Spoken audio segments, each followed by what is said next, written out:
Assalamualaikum warahmatullahi wabarakatuh. Seperti biasa saya ingatkan bahwasanya mengucapkan salam hukumnya sunnah, menjawab salam menjadi wajib. Tatkala tidak diperhatikan, yang tadi niatnya mendapatkan pahala menjadi berkurang pahalanya, bahkan bisa menjadi hilang pahalanya. Gara-gara apa? Tidak mengilmui. Maka saya ingatkan, menjawab salam harus lebih bagus, harus lebih sempurna, karena hukumnya wajib. Jawabannya yang betul adalah Waalaikumsalam warahmatullahi wabarakatuh. Coba saya cek sekali lagi.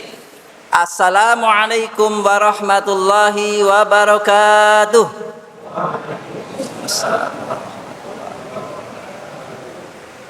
Alhamdulillahirabbil alamin, arsala rasulahu bil huda wa dinil haq lidhhirahu 'ala dini kullihi fa billahi syahida. Asyhadu an la ilaha illallah wa asyhadu anna Muhammadan abduhu wa rasuluh, amma ba'd. Jamaah salat Isya rahimana wa rahimakumullah. Pada malam hari ini merupakan malam yang bersejarah bagi kita semuanya, di mana kita di sini hadir memenuhi rumah Allah, di mana rumah Allah ini pada saat ini penuh, baik di sini maupun di sana-sana.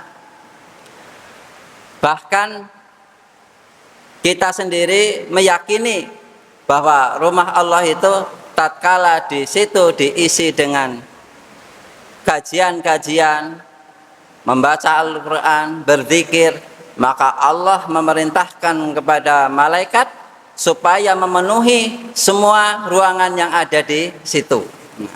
Maka di sini bisa kita yakini bahwa kanan, kiri, depan, belakang kita itu penuh dengan malaikat yang nantinya akan menjadi saksi di akhirat nanti, bahwasanya akan menjadi syafaat. Jadi pada malam hari ini sedikit saya hanya akan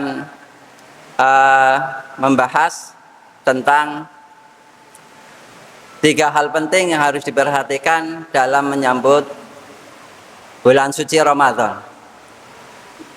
Salawat dan salam semoga tetap tercurahkan kepada Nabiullah Muhammad sallallahu alaihi wasallam. Beliaulah yang diutus oleh Allah supaya menjadi contoh bagi kita. Kalau Allah mengutus makhluk selain Nabi, misalkan malaikat, maka manusia tidak akan bisa beribadah sesuai yang diperintahkan. Disuruh puasa, bagaimana sih puasanya? Disuruh sholat, bagaimana sih gerakan sholatnya? Maka Allah sengaja mengutus Nabi berupa manusia supaya kita bisa menirunya. Tatkala kita itu beribadah tanpa meniru dari Rasulullah, maka tertolak. Nah, jadi kita beribadah tidak hanya melihat baik. Syarat ibadah itu harus ada perintahnya dan harus ada contoh dari Rasulullah. Maka di sini bagaimana sih kita bisa sukses menjalankan Ramadan, bukan tertipu dengan bulan Ramadan.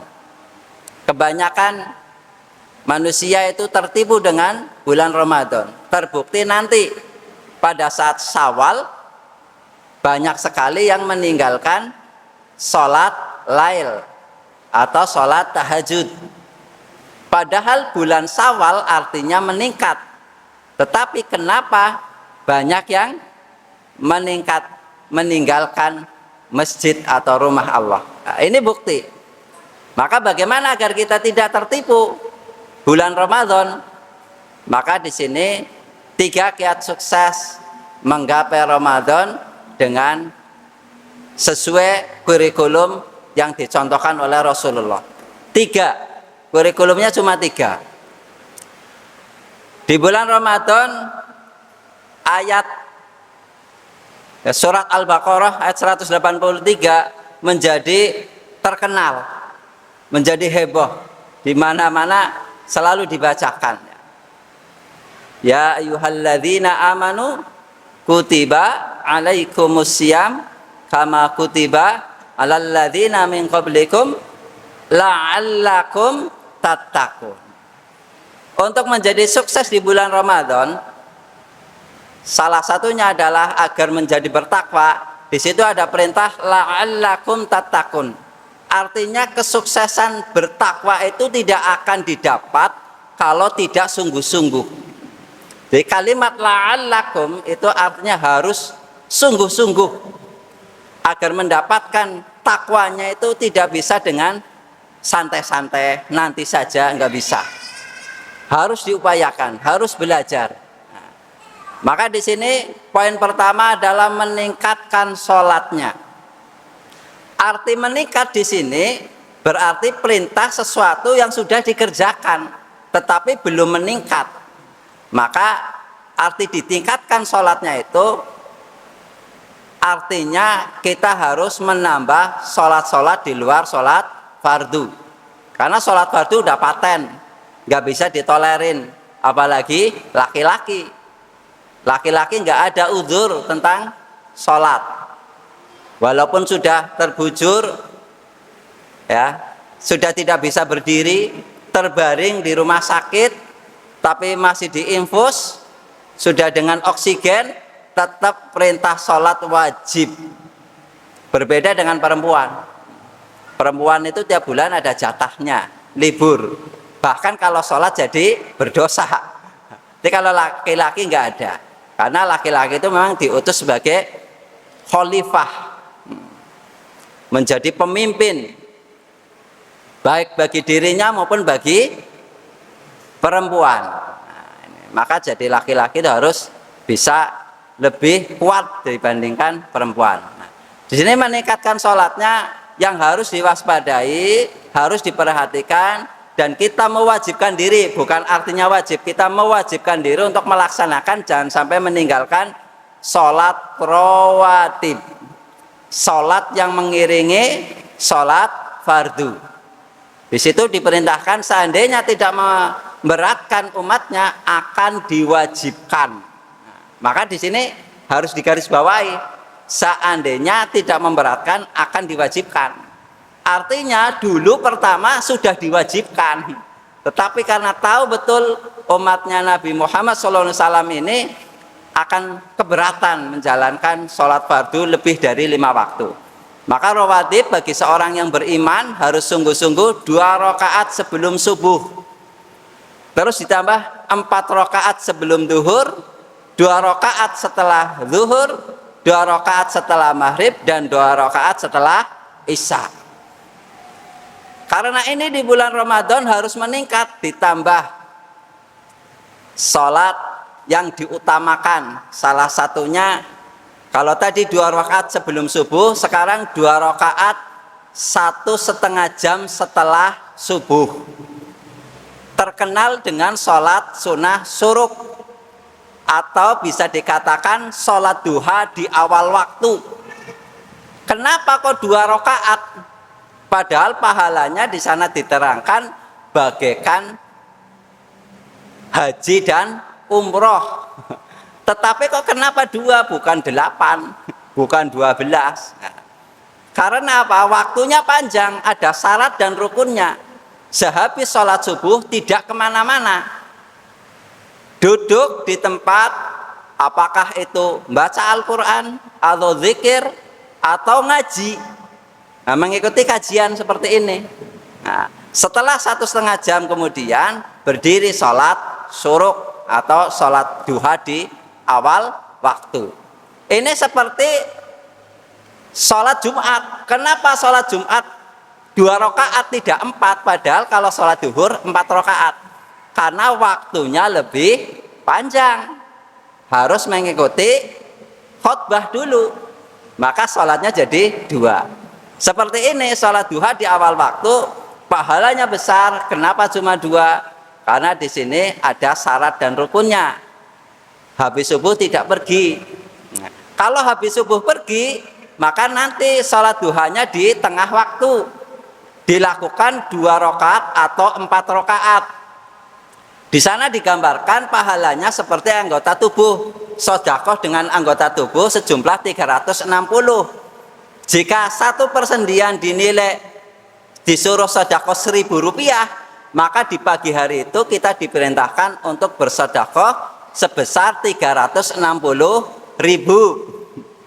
1.000 rupiah seolah-olah ringan, tapi tatkala dikalikan sejumlah yang ada di anggota tubuh kita, ya ini ya, ruas-ruas yang kita bisa gerakan seperti ini, satu saja diambil oleh Allah, nilainya bisa jutaan untuk membeli obat. Maka di sini diperintahkan untuk bersedekah 360 kali 1.000, 360.000. Nggak punya uang, ya cukup sholat duha 2 rakaat sampai 4 rakaat. Ini pahalanya luar biasa, akan mendatangkan menolak bala. Yang tadinya mau celaka nggak jadi celaka, ternyata terbiasa sholat duha. Ini ada lagi sholat duha di akhir waktu, yaitu jam, kalau tadi jam 9 sampai jam 10, kalau ini jam 10 sampai jam 11, menjelang sholat duhur. Tidak boleh pas di tengah-tengah matahari di kepala kita, itu nggak boleh ya, pokoknya jam 10 sampai sekitar jam 11. Itu berapa rakaatnya? 2 rakaat sampai 8 rakaat. Pahalanya di sana ini diperhatikan bagi yang pengen dapat rizki yang banyak, yang punya utang pengen cepat lunas utangnya, salat duhanya di akhir waktu dan jumlah rakaatnya diperbanyak 2 sampai 8 rakaat. Ini tentang sholat keutamaan ya. Kalau ada lagi sholat mutlak, dikerjakan 4 rakaat sebelum asar, sholat sunnah mutlak. Bisa juga antara adzan dan iqamat 2 rakaat. Bisa juga sholat tahiyatul masjid 2 rakaat. Tambah lagi sholat sahrul wudu 2 rakaat lagi. Jadi seandainya kita itu sholat duhur membiasakan tepat waktu, maka jumlahnya bisa menjadi total 10 rakaat. 4 rakaat sebelum duhur, 4 rakaat sholat duhur, kan? 2 rakaat setelah duhur. Nah, ini luar biasa. Nah, kalau pengen meningkat, kita kerjakan sholat-sholat sunnahnya, ditingkatkan. Poin yang kedua, diperintahkan di bulan Ramadan ini kalau pengen sukses adalah berinteraksi dengan Al-Quran.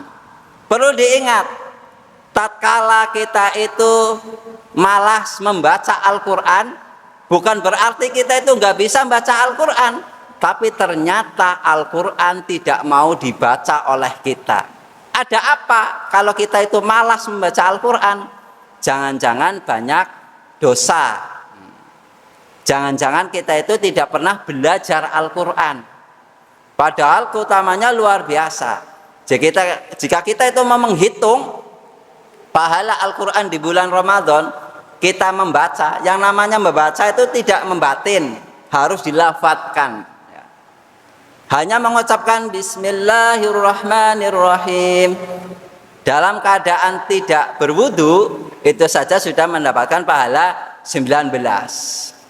Kalau berwudu kali 10, di bulan Ramadan kalikan 100, bahkan bisa dikalikan 700 kali lipat. Maka belajar membaca Al-Quran diutamakan, apalagi di bulan Ramadan, berinteraksi dengan Al-Quran. Jadi itu harus penting, kita belajar dan terus belajar dengan Al-Quran. Poin yang terakhir, ini waktunya sudah mepet, berinfak dan sodakoh. Nah, jadi setelah kita sholat, bisa membaca Al-Quran, implementasinya kita memperbanyak sodakoh. Infak dan sodakoh. Sodakoh dan infak di sini keutamaannya pertama sodakoh. Kenapa pertama sodakoh bukan infak? Ini menunjukkan bahwa Allah itu maha tahu, Allah itu maha adil. Surga itu bukan hanya bagi orang yang kaya, bukan hanya orang yang berduit, tetapi orang yang miskin pun bisa bersodakoh. Dengan apa caranya? Sodakoh itu bisa dengan senyuman.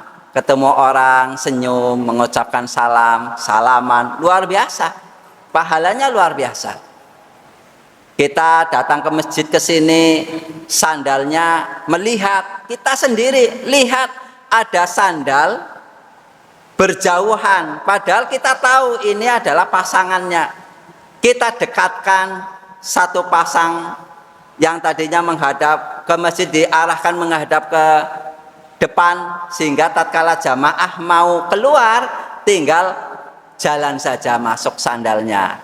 Itu pahala luar biasa. Dan di sini belum saya lihat ada orang yang mau menatakan sandal jamaah. Ini sedekah. Bagi orang yang tahu pasti akan berebut. Di luar sana saya pernah melihat di masjid, kalau nggak salah di Aji Barang. Terus saya lihat yang tadinya saya masuk sandalnya menghadap masjid semua, tatkala saya keluar sudah menghadap depan semua. Ternyata ada orang yang mau bersodakoh. Nah, ini khusus bagi orang-orang yang nggak bisa berinfak dengan uang ini, silahkan. Apalagi yang bisa berinfak dengan uang, sempurna itu. Nah, ini bagaikan dulu yang ada perintah itu kan berzikir, ada orang miskin minta amalan kepada Rasul, ya Rasul, ajarkan saya sesuatu yang bisa menyamakan dengan orang-orang yang kaya, yang bisa bersedekah dengan banyak. Sehabis sholat zikir 33 kali, subhanallah, alhamdulillah, Allahu akbar. 33 kali itu amalan bagi orang-orang yang nggak bisa bersedekah dengan uang yang banyak. Nah, ini. Dan banyak sekali. Kita misalkan melihat ada paku di jalan, itu sebenarnya Allah memberikan peluang kepada kita supaya mengambil pahala. Ambil pakunya, singkirkan, jangan sampai di jalan. Jadi Allah sedang memberikan peluang, tapi kadang kita nggak sadar. Di bulan Ramadan kita pekakan diri kita. Selanjutnya infak. Kalau infak cenderung dengan harta, cenderung dengan duit. Maka kotak amal yang beredar di sini tulisannya kotak infak, bukan kotak sedekah. Artinya infak itu cenderung dengan duit. Maka dalam aturan manajemennya, berinfak itu harus dihitung. Kebutuhan keluarga kita itu seberapa sih? Nah, sisanya ada berapa? Maka infak yang paling utama itu berinfak untuk keluarga kita. Belanjakan untuk keluarga kita. Untuk bayar SPP, sekolah anak, untuk beli beras, beli dan sebagainya. Maka di atasnya infak ada perintah zakat. Zakat itu penting, harus dikeluarkan. Tatkala tidak mengeluarkan zakatnya, kategorinya bisa dikatakan kufur. Maka sahabat Rasul dulu pada saat menjalankan perintah zakat pakai pedang. Siapa yang nggak mau zakat? Lebih baik dibunuh daripada hidup tanpa mengeluarkan zakat. Nah, maka syahadat, sholat, puasa, zakat. Nah, ini paling tepat sekali di bulan suci Ramadan ini. Tatkala kejadwal takjil, jangan mengeluh. Allah sedang memberikan peluang pahala kepada kita. Allah yang mentakdirkan, mendorong panitia menuliskan nama Bapak Ibu supaya ikut bertakjil di masjid sini. Artinya itu Allah yang mendorongkan. Maka peluang itu harus kita ambil. Syukur-syukur bisa mengambil di luar jadwal yang sudah ditentukan, menambah. Ini di bulan suci Ramadan, monggo kita semuanya untuk meningkatkan sholat sunnahnya, untuk meningkatkan baca Al-Qur'annya, dan untuk meningkatkan berinfak dan sedekah. Apalagi ini biasanya di akhir Ramadan yang membiasakan bayar zakat setahun sekali, silahkan bayar, silahkan dihitung. Dan syukur-syukur dilebihkan. jangan sampai dikurangi. Itu akan menjadi lebih baik. Kebaikan itu untuk diri kita, bukan untuk siapa-siapa. Demikian kultum pada malam hari ini. Mudah-mudahan Ramadan kali ini kita menjadi lebih baik, lebih berkah, lebih sukses, dan dapat bertemu di tahun depan. Allahumma amin. Subhanakallahumma wa bihamdika asyhadu an la ilaha illa anta astaghfiruka wa atubu ilaik. Wassalamualaikum warahmatullahi wabarakatuh.